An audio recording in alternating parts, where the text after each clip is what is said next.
এই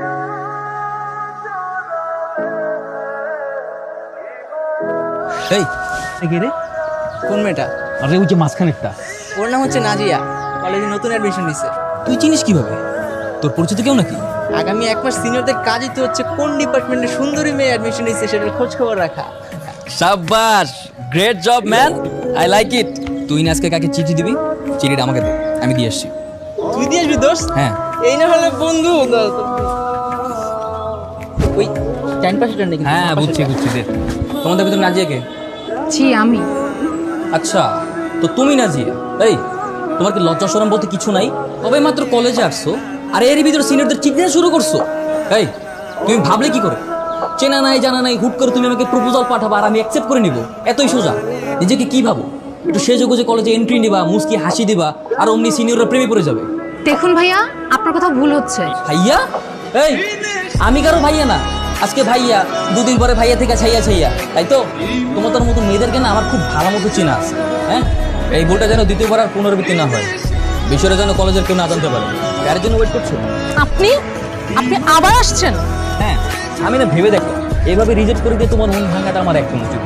তাই ভাবলাম তোমার প্রপোজালটা অ্যাকসেপ্ট করে নিই। তাছাড়া তুমি তার দেখতে শুনতে খারাপ না। যাও, মেনে নিলাম। আজকে থেকে তুমি আমার girlfriend. I love you too. খুশি? আপনি কেন বুঝতেছেন না? আমি আপনাকে কোনো চিঠি দেইনি। চিঠিটা হয়তো অন্য কেউ দিয়েছে। আর আপনি প্লিজ এখন এখান থেকে চলে যান। আমার ড্রাইভার এখনই চলে আসবে। ড্রাইভার আমাদেরকে কথা বলতে দেখলে অনেক ঝামেলা হয়ে যাবে। ও আচ্ছা, বুঝতে পারছি। ড্রাইভারের জন্য ভালোবাসার কথাটা বলতে পারছো না, তাই তো? এত সমস্যা নাই, কালকে কলেজে এসে সরাসরি ভালোবাসার কথাটা বলে দিও, কেমন? এই কিসের ভালোবাসা? হ্যাঁ, আমি কতবার বলবো আপনাকে আমি আপনাকে কোনো চিঠি দেইনি।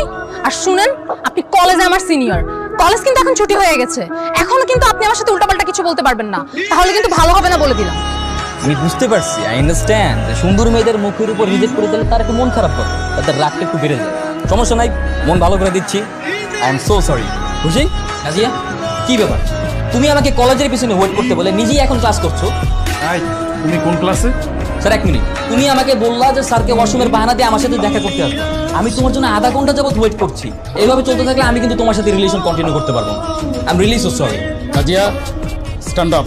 একটা ওয়াশরুমের বাহানা দেখিয়ে ক্লাসের বাইরে দেখা করার প্ল্যান করছো না? Get out from my class. ক্লাসের বাইরে কান ধরে দাঁড়িয়ে থাকো। ক্লাস ছুটি না হওয়া পর্যন্ত ওইখানে দাঁড়িয়ে থাকবে। যাও। কি সমস্যা আপনার? আপনাকে এত করে বড় বড় আমার পিছু ছাড়ছেন না কেন? আপনার কি একটু ভয় করে না? আমি কখন বলেছি আপনাকে কলেজের পিছনে অপেক্ষা করতে? তোমাকে দেখতে ইচ্ছে করছিল তাই একটু। তাই বলে আপনি ক্লাসে সবার সামনে আমাকে গার্লফ্রেন্ডের পরিচয় দিবেন? স্যার যদি প্রিন্সিপাল স্যারের রুমে গিয়ে বিচার দেয় আমার কি হবে একবারও ভেবেছেন? ভালোবাসাতে হাজারটা বাধা আছে, প্রেমিকদের একটু ডেয়ারিং নিতে হয়, নইলে তো প্রেমটাই জমে উঠবে না, বুঝো নাই? তুই তো স্কুল লাইফ থেকে চাইতি একটা ডেয়ারিং ছেলের সাথে কলেজে উঠে প্রেম করবি। এখন তো মেঘনা চাইতেই বৃষ্টি। দেখ, তুই পটানোর আগে সাকিব ভাইয়া পটে বসে আছে। আই লাভ ইউ টুটা বলে সামনে আগাস না। ডেয়ারিং বলেছি, এতটাও ডেয়ারিং না যে সে ক্লাসের স্যারের সামনে আমাকে আই লাভ ইউ বলবে। আমি যদি ওকে আজকে আই লাভ ইউ বলি, ওকে দেখবি ঠিকই আমার বাবার সামনে বিয়ের প্রস্তাব নিয়ে হাজির হয়ে যাবে। আজকাল প্রেম করার জন্য ছেলেদের অভাব হয় না, কিন্তু বিয়ের কথা বললে ওরা লেজ গুটিয়ে পালায়। ছেলেটাকে হাতছাড়া করিস না, এমন ডেয়ারিং ছেলে কলেজে আরেকটা পাবি না। আপনি কি পাগল? আর ভান ধরে থাকেন বলেন তো? প্লিজ এখান থেকে যান, আমার বাবা দেখলে কিন্তু ঝামেলা হয়ে যাবে। পৃথিবীর সব বাবাই না একই কথা বলে, তাই বলে এখানে প্রেম থেমে থাকবে নাকি? আপনি প্লিজ এখান থেকে চলে যান। আমাকে আই লাভ ইউ বলবা, তারপর? কখনো না। আমি কিন্তু পুরো এলাকাকে জানিয়ে দেবো তুমি আমাকে ভালোবাসো।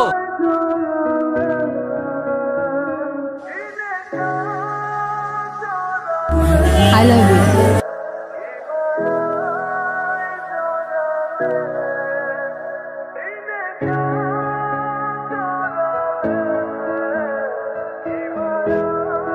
তুই কি ক্লাস শেষ হলে আমার ব্যাগটা নিয়ে আসিস, আমি তোর থেকে পরে নিয়ে নেব। কেন? ও আচ্ছা আচ্ছা, তলে তলে টেম্পো চালাও আর আমি জিজ্ঞেস করলে হরতাল। আরে তেমন কিছুই না, তুমি আসিস। হ্যাঁ, সবই বুঝি। এই ছেলে, এদিকে আসো। কি নাম তোমাদের? ভাই আমার নাম সাকিব। আমার নাম নাজিয়া। কলেজ ড্রেস পরে কোথায় গিয়েছিলে? ভাই একটু ঘুরতে গিয়েছিলাম। তার মানে কলেজ ফাঁকি দিয়ে প্রেম ভালোবাসা করে বেড়াচ্ছ, তাই না? তোমাদের দুজনের বাবা ফোন নাম্বারটা দাও, আমি এখন একটু কল করে জানিয়ে দিই। প্লিজ আমাদেরকে যেতে দেন। আপনি প্লিজ বাসায় কিছু জানাবেন না, বাসায় জানালে অনেক ঝামেলা হয়ে যাবে। চুপ করো। আপনি জানেন ওর বাবাকে? ওর বাবা এই এলাকার কমিশনার। ওর বাবা যদি জানতে পারে ক্লাস ফাঁকি দিয়ে ও আমার সাথে ঘুরে বেড়াচ্ছে, আমাকে জানে মেরে ফেলবে। প্লিজ এমনটা করবেন না। তুমি শোনো না, তাই না? এই তোরা একটু ওই পাশে আমার একটু কাজ আছে, হ্যাঁ যাও যাও। ভাইয়া আপনি আসলে শুনতে দিন না তো?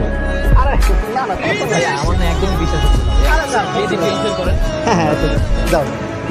তুমি মিথ্যা কেন বললে? আমার বাবা কমিশনার। তাই না বলতাম ঠিকই বাসায় ফোন করে দিতাম, সেটা ভালো হতো। তুমি তো সত্যি অনেক ডেয়ারিং ছেলে। আই লাইক ইট। তোমরা দুজনে গতকাল ক্লাস ফাঁকি দিয়ে কোথায় গিয়েছিলে? তোমাদের বাবা মা কিন্তু তোমাদের দুজনকে কলেজে পাঠিয়েছে পড়াশোনা করার জন্য।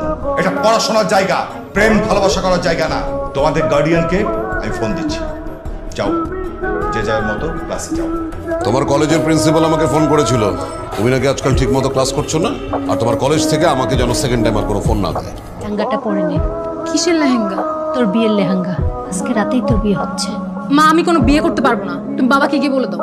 আমার পছন্দ অপছন্দ বলে কিছু নেই। তোমার পছন্দ অপছন্দে আমাদের কিচ্ছু যায় আসে না।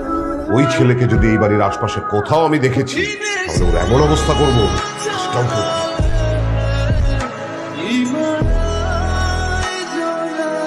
বাবা আমার বিয়ে ঠিক করে ফেলছে। আজকে রাতে আমার চাচাতো ভাইয়ের সাথে আমার বিয়ে। আমি কখনোই এই বিয়ে করব না। তুমি প্লিজ কিছু একটা করো। তুমি না ডেয়ারিং বয়ফ্রেন্ড, পারবে না আমাকে নিয়ে পালিয়ে বিয়ে করতে? পারবো। তাহলে তুমি এখনই আমার বাসার পিছনের গেটে অপেক্ষা করো, আমি আসছি। আমি তো ভাবছি বিয়ের কথা শুনে তুমি পালিয়ে যাবা। আপনি অন্য কারো কি আসার কথা ছিল? না না, আজকাল প্রেম করার জন্য ছেলেদের অভাব হয় না, কিন্তু বিয়ের কথা বললে ওরা লেজ গুটিয়ে পালায়। আইসক্রিম খাবা? দেখে দাঁড়াও, আমি তোমার জন্য আইসক্রিম আনছি। নাজিয়া তুমি কেমন আছেন? ভালো, তুমি কেমন আছো? সাকিব কেমন আছে? তুমি কিছু জানো না? না তো। সাকিবকে খুঁজে পাওয়া যাচ্ছিল না। তার কিছুদিন পরে পুলিশ সাকিবের লাশ খুঁজে পায়। মানে? কারা যেন সাকিবকে খুন করে মাটিতে পুঁতে রেখেছে। আর এরপরও যদি ওই ছেলের সাথে তুমি সামান্যতম যোগাযোগ রাখার চেষ্টা করো, তাহলে তোমার সাথে সাথে ওই ছেলেকে আমি মেরে মাটিতে পুঁতে ফেলবো। ওই ছেলেকে যদি এই বাড়ির আশপাশে কোথাও আমি দেখেছি, তাহলে এমন অবস্থা করবো